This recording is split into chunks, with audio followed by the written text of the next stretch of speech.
What's cracking, people? It's your man Cousin T, aka the Alpha Wingman, representing high-level technicians operating globally and beyond. So listen, today I want to present a follow-up to a previous series of videos that I produced some time ago. I'll link those in the description below, but I'm adjusting sort of the format of this particular presentation. At first, I was going to lead with role players, and the case study that I was going to highlight for this particular video was none other than Big Shot Bob, right? Robert Ording, the prototypical role player who showed up and showed out and did precisely what was asked for him. Nothing less, nothing more. He was the ideal complement to any alpha that was on the team, and that would have been a great presentation in my opinion, because alphas are role models for role players. But then you have the betas, and here's a quintessential example of what a beta would say. Listen to this. I am not a role model. I am not paid to be a role model. I am paid to wreak havoc on the basketball court. Parents should be role models. Just because I dunk a basketball doesn't mean I should raise your kids. Now, I've also done features within this series highlighting the aspects and elements of the beta. And basically, the way that I sort of try to crystallize the difference between alpha and beta is that when a challenge is presented to an alpha, he rises to the occasion. If he is deficient in any way, he will work harder to elevate to meet the challenge. Whereas with the beta, when presented with a challenge, he tries to undermine the expectations. He tries to subvert the standard, to condescend to his level or his lack of ability. That's the easiest way that I can explain the difference between alpha and beta. And that would have been just fine for the original format of this particular presentation.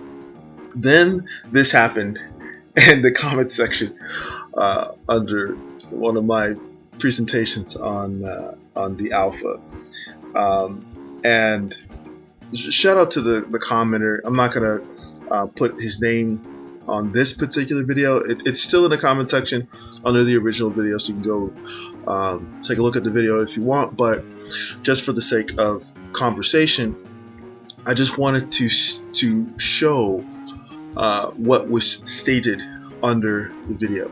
And this particular statement that the commenter made was interesting, very, very interesting, because the words that he chose reminded me of a particular stitched sort of montage, a TikTok style montage that sort of displays the state of modern betas. And I mean, of course I'm going to play that in just a moment, but permit me first to read what the commenter said. And thanks again for any and all comments and reactions and responses to any presentation that I do. I appreciate your honest feedback, but this is what the commenter had to say. He said, and I quote, "Too much muscle head imagery here. Yes, a great physique is important, but alphas don't have to be." I'm assuming he meant to say alphas don't have to be muscular. And of course, this comment was presented over none other than the Style Godfather's Kevin Samuels' comment in response to this particular video. Kevin said, "A lion doesn't concern himself with the opinions of a sheep. That's what I think of the so-called competition between alphas and the rest. Full stop." Shout out to the Style Godfather. The legend indeed continues. But what the commenter sort of sparked in terms of reminding me of was this particular presentation that I saw as a stitch. Here it is. boys in their little muscle shirts. Men are not meant to be dominant. Men are meant to be submissive. Life's too short to exercise. I'm just gonna be honest. There are so many better things to do than exercise. It's about when you do that and there's like muscles there, nobody cares about that. It hurts me to see how corrupted you are.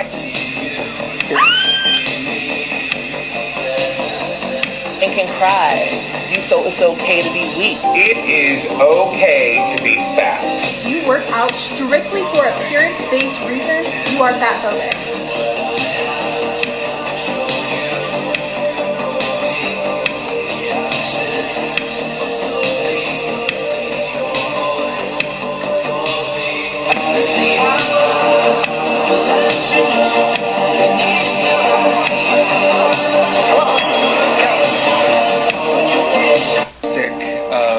In their little muscle shirts. Gentlemen, I know it's not often said, but it bears repeating. There is an all-out war against masculinity. And it's easy to forget that when you're in spaces like these, because spaces like these are filled with men who champion the ideal of masculine mastery. And so the examples that we use, the stories that we tell, the articles that we relate, all have to do with stewarding men who listen to us on their path of masculine mastery. But make no mistake, this space is small compared to the machine that has control of the imagery and the media that is presented 24/7.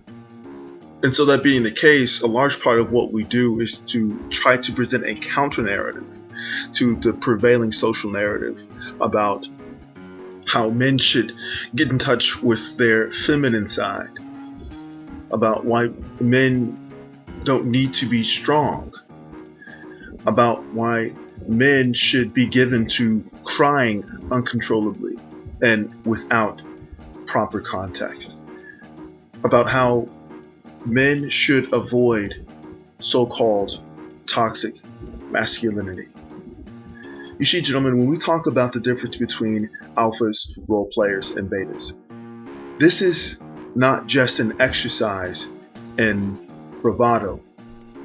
This is a social observation about the elements within our own personality types that need to be highlighted in signal boosts so that we can embrace our true nature, the true dynamic of a leader, the true dynamic of a role player, but also to single out and identify the aspects of the beta that would look to undermine the progress of those who wish to perform the duty of service to self and community.